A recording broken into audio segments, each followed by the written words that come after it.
गोंदिया जिले के रामनगर थाना क्षेत्र में एक नाबालिग लड़की के साथ दुष्कर्म का सनसनीखेज मामला सामने आया है। आरोप है कि आरोपी युवक आयान खान ने नाबालिग को बहला फुसलाकर अपने साथ ले गया और उसे मध्य प्रदेश के बालाघाट ले जाकर उसके साथ दुष्कर्म किया। पीड़िता ने जब इस घटना की जानकारी अपने परिजनों को दी तो परिजनों ने तुरंत रामनगर पुलिस स्टेशन में शिकायत दर्ज कराई। शिकायत मिलते ही पुलिस हरकत में आई और आरोपी के खिलाफ पॉक्सो एक्ट के तहत मामला दर्ज करते हुए उसे गिरफ्तार कर लिया गया। आरोपी को कोर्ट में पेश किया गया है। घटना के बाद क्षेत्र में आक्रोश का माहौल है। बड़ी संख्या में लोगों ने रामनगर पुलिस स्टेशन पहुंचकर पुलिस इंस्पेक्टर से मुलाकात की और आरोपी के खिलाफ सख्त कार्रवाई की मांग की। साथ ही हिंदू संगठनों ने चेतावनी दी है कि यदि जल्द से जल्द कड़ी कार्रवाई नहीं की गई तो वे सड़कों पर उतरकर आंदोलन करेंगे। गोंदिया में लव जिहाद का मुद्दा फिर से गरमाया है। देखा जाएगा तो फिर से एक बार मुस्लिम कम्युनिटी के लड़के ने, आयान नाम का लड़का है, जिसने एक हिंदू धर्म सकल हिंदू समाज की लड़की को, जो 16 से कम साल उम्र की लड़की है, उसे फिर से बहलाया फुसलाया और चाकू की नोक पे उसे डरा धमका करके उसे घर से भगाने की पूरी कोशिश की, जिसके अंदर में वो सफल हो गया। और लड़की के साथ उसने उसी प्रकार गलत काम किया जिस तरीके से वो सोच रहा था, और उस तहत उसने लड़की को 4-5 दिन से अपने साथ भगा के ले गया। और उसके बाद में लड़की बहुत ज़्यादा डर गई थी। लड़की को डरी धमका के उसने घर से भगाया और उसके बाद में उसके साथ में पूरे यौन शोषण किया जो वो चाह रहा था।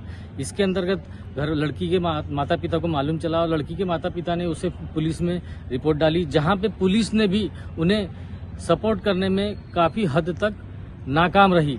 क्या हमारी पुलिस, महाराष्ट्र पुलिस, इस तरीके से नाकामी हद करते रहेंगी? अगर आप इस तरीके से करते रहोगे तो जनता जनार्दन कहाँ जाएंगी?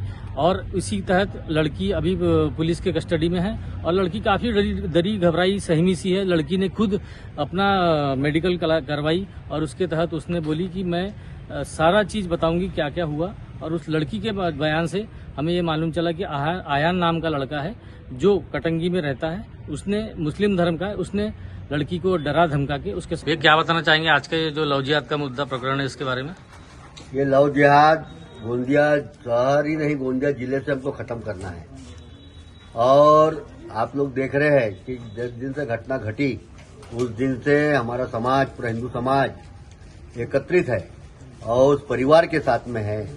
और ऐसी घटना दूसरे साथ बच्चों के साथ न हो, उसके लिए आज समाज पूरा एकत्रित हुआ।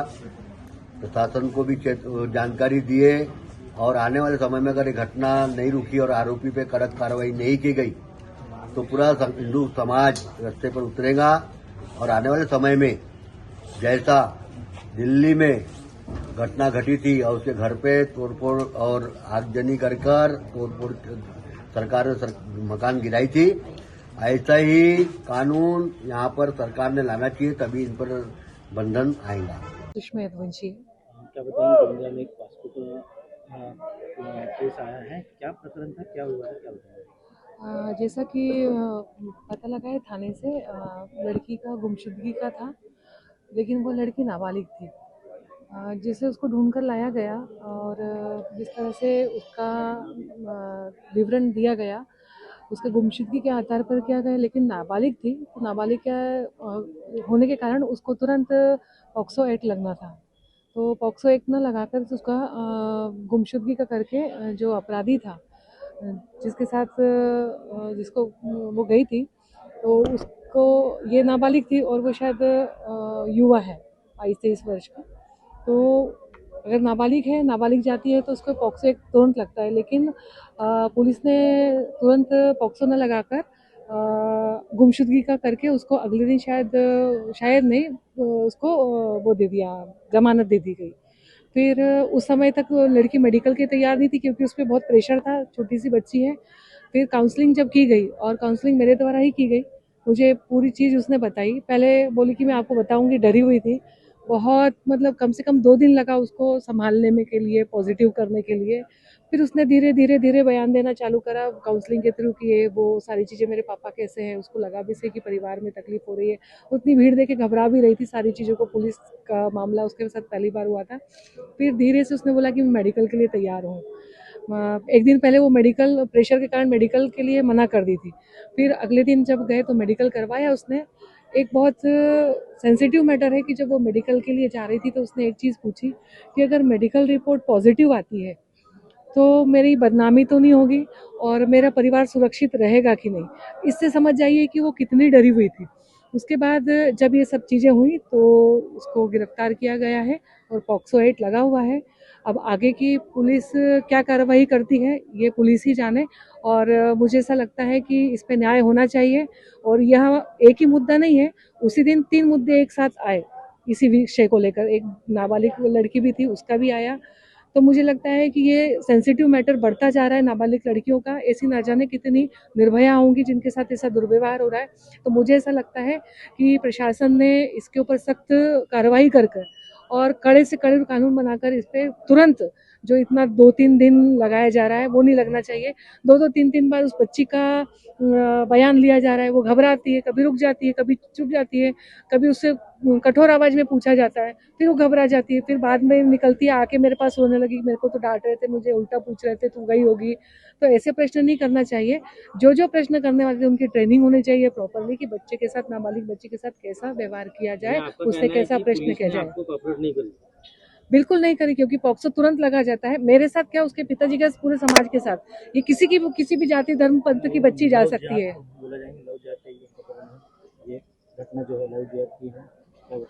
हाँ बिल्कुल, वाकई में, क्योंकि पूरे शुरू से लेकर आखिरी तक यही मामला है और करने वाला भी जिहादी है। उसने बताया है कि उसके साथ कैसा किया गया है बर्ताव। मेरे रोंगटे खड़े हो गए जब उसने मुझे बताया कि मेरे साथ कैसा दुर्व्यवहार हुआ, और आज से नहीं 1 महीने पहले से उसके साथ चल रहा था। और जब ये हुआ, जो 12 तारीख को घर से भागी, तो उसको धमकी देकर और चाकू की नोक पर देकर भगाया गया कि तू मेरे साथ चल, नहीं तो तेरी छोटी बहन है उसको भी नहीं छोड़ा जाएगा, तेरे घर को जला दिया जाएगा। इसलिए उसको जाना पड़ा वहां से। उसने ये धीरे धीरे, बहुत सारी विषय अगर मैं बताने जाऊंगी तो एक ग्रंथ बन जाएगा।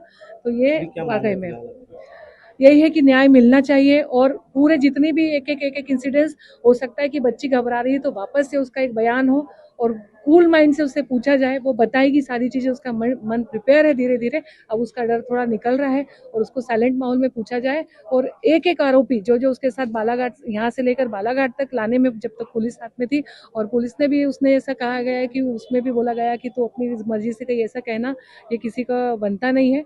पूरी कार्रवाई फिर से हो, और मुझे ऐसा लगता है कि ये यहाँ की जांच न करते हुए ये केस ऊपर जाए, ऊपर के लोग इसको छानबीन करें। क्या बोलना चाहोगे आप? पुलिस तो प्रशासन है ना, सख्त से कार्रवाई नहीं कर रही है, इसलिए इतने केसेस हो रहे हैं। जो कल का भी केस आपने देखे हो, जो छोटी सी बच्ची का है, और उसके ऊपर भी अगर वो अच्छे सख्त से कार्रवाई करते हैं तो बराबर सही होता। उन्होंने उनको अंदर भी नहीं की, उसको छोड़ दिए, उस पर कार्रवाई भी नहीं की लड़के के ऊपर। इससे क्या है, और भी ज्यादा कुछ हो सकता है आगे चलकर हमारे हिंदुओं के ऊपर। गोंदिया सुरक्षित नहीं है? नहीं, गोंदिया बिल्कुल सुरक्षित नहीं है, बिल्कुल नहीं है।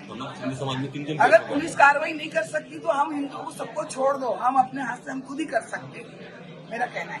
काय सांगा, रामनगर पोलीस स्टेशन अंतर्गत एक पुष्कळ गुन्हा दाखल झालेला आहे, काय प्रकरण होता, काय सांगणार? सदर प्रकरणामध्ये एक मुलगी 13 तारखेच्या रात्री मिसिंग होती। त्या प्रकरणामध्ये आपण 117(2) प्रमाणे गुन्हा दाखल केलेला आहे। त्याच्यामध्ये ती मुलगी बालाघाट इथं असल्याची माहिती मिळाली तिसऱ्या दिवशी। वरून आमची टीम जाऊन त्या मुलीला घेऊन आले। त्यासोबत तो जो मुलगा ज्या मुलासोबत गेली होती त्या मुलाला सुद्धा घेऊन आले। मग त्या दिवशी त्या मुलीला आम्ही मेडिकलसाठी हॉस्पिटलला पाठवलं असता त्या मुलीने नकार दिला होता। त्यावेळेस स्टेटमेंटमध्ये सुद्धा काही सांगितलं नव्हतं। दुसऱ्या दिवशी त्या मुलाला अटक करून आपण कोर्टात पाठवलं असता कोर्टाने त्याला जमानत दिली होती। त्या दिवशी रात्री त्या मुलीने इच्छा व्यक्त केली की मला मेडिकल करायचं आणि स्टेटमेंट द्यायचं, म्हणून आपण त्या दिवशी त्या मुलीची मेडिकल करवली आणि तिचा स्टेटमेंट नोंदवलेला आहे। त्याच्यामध्ये पोक्सोचे जे 4, 6, 8 कलम प्लस रेपचे जे कलम आहेत ते वाढवण्यात आलेले आहेत। त्यानुसार त्या आरोपीला ताब्यात घेऊन कोर्टामध्ये हजर केलेलं आहे। आरोपीचं नाव काय सर? आरोपीचं नाव आता हे पोक्सो प्रकरण असल्यामुळे आपण ते सध्या डिस्क्लोज करत नाही। आपल्याला माहिती पाहिजे असेल तर हा प्रकार सगळा होत असताना 100-200 लोकांना या ठिकाणी येतपर्यंत हा प्रकरण काय नागरिकांचा नेमका काय दोष आहे? ऍक्च्युअल कसं झालंय, ती मुलगी आल्यानंतर तिने स्टेटमेंट न दिल्यामुळे त्याच्यात कलमवाढ होऊ शकली नाही। दुसऱ्या दिवशी त्याची कोर्टाने बेल केलेली आहे। कोर्टाने बेल केल्यावर लोकांना वाटलं की पोलिसांनी सोडला असेल, तर त्याच्यामध्ये ते वेलेबल सेक्शन असल्यामुळे तिची जमानत झाली। नंतर ती मुलगी ज्यावेळेस तिने स्टेटमेंट दिला का माझ्यासोबत असं झालंय, त्यानुसार आपण त्याच दिवशी ते कलमवाढ केलेली आहे। आरोपी पोलीस कोठडी वगैरे काही आरोपी आहेत त्याच्यात त्याच्यामध्ये इतर आरोपी असतील तर त्याच्यामध्ये समाविष्ट करून त्याच्यावर कारवाई केली. जसं आज पेपरमध्ये छापलेलं आहे की त्यांच्यासोबत 5 आरोपी आणखीन आहेत, असं हे खरी गोष्ट आहे का? नाही, मुलीने असं कुठलाही स्टेटमेंट दिलेला नाही त्याच्यामध्ये 5 आरोपी असल्याचं. सध्या तरी एकच तिचा जो मित्र आहे तोच आरोपी असल्याची सांगत आहे. सर, आता हे 100 लोकं जे जमा झाले, काय नेमकी मागणी आहे? तुम्हाला काय निवेदन दिलं आहे? यांची मागणी आहे की सदर आरोपी विरुद्ध कडक कारवाई झाली पाहिजे आणि याच्यात प्रॉपर तपास झाला पाहिजे. त्याप्रमाणे आपण तपास करू. सर, तक्रार देताना पोस्को अंतर्गत लावण्यात नाही आलं होतं. तक्रार देताना ज्यावेळी 16 वर्ष लिहिलं होतं तेव्हा पोस्को लावण्यात नाही आला होता, नंतर लावण्यात आलं. पोक्सो लागत नसतो, ती मिसिंग होती ना. त्याच्यात नेमकं काय झालं ही माहित नाही. ती मुलगीच सांगेल ज्यावेळेस मिळाली ती त्यावेळेस ती जर सांगितली असती माझ्यासोबत असं गैरकृत्य झालेले आहे, त्याच वेळेस आपण पोस्कोचे जे काही सेक्शन असते ते वाढ केलेले असते. त्यामुळे ते जे मिसिंग असेल तर तेव्हा पोक्सो लागत नसतो. सर, नागरिकांचा आरोप आहे की पोलिसांनी पैसे घेऊन हे प्रकरण दाबण्याचा प्रयत्न केले. नाही, त्यांचं म्हणणं खोटं आहे. असं कुठलंही प्रकरण आम्ही दाबत नसतो. कारण दखलपात्र स्वरूपाचा गुन्हा आला तर पोलीस स्टेशनला प्रत्येक गुन्हा नोंदवतो. आणि जी मुलगी विक्टीम आहे तिला प्रेशराईज केली की मेडिकल करू नको पोलिसांकडून? नाही, तिने डॉक्टरांसमोर तिला ज्यावेळेस हजर केलं तिनेच नकार दिलेला आहे. तिने तसे ते डॉक्टरांसमोर लिहून पण दिलेलं आहे का मला करायचं नाही. त्यामुळे तिची मेडिकल त्या दिवशी होऊ शकली नाही काल. सर, ये गुनाह लड़के के ऊपर में कल दाखिल किया गया और पत्रकारों को आज भी क्यों नहीं बताया गया? इसकी प्रेस नोट क्यों नहीं आई? नोट देत नसतो कारण पोक्सो हा गंभीर स्वरूपाचा गुन्हा आहे आणि या गुन्ह्यामध्ये कुठलाही त्या मुलीचं आयडेंटिटी डिस्क्लोजर करू शकत नाही आम्ही. त्यामुळे ती तर सर, याच्या अगोदर तर प्रेस नोट जारी झालेले आहेत. प्रेस नोट असेल ना, माहिती घेऊ शकतात ना. डीसीआरला आमच्या कंट्रोलला माहिती असते, तिथून घेऊ शकतात. कारण न्यूज के लिए गोंदिया से अभिषेक भटनागर की रिपोर्ट।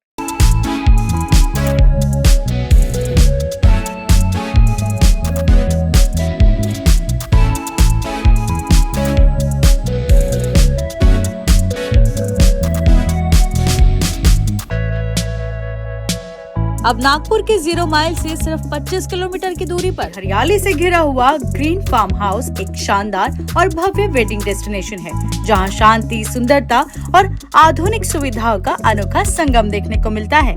चारों ओर फैले हरे भरे पेड़, खुला वातावरण और सुकून भरा माहौल इस जगह को शादी, रिसेप्शन और हर खास पारिवारिक आयोजन के लिए परफेक्ट बनाता है।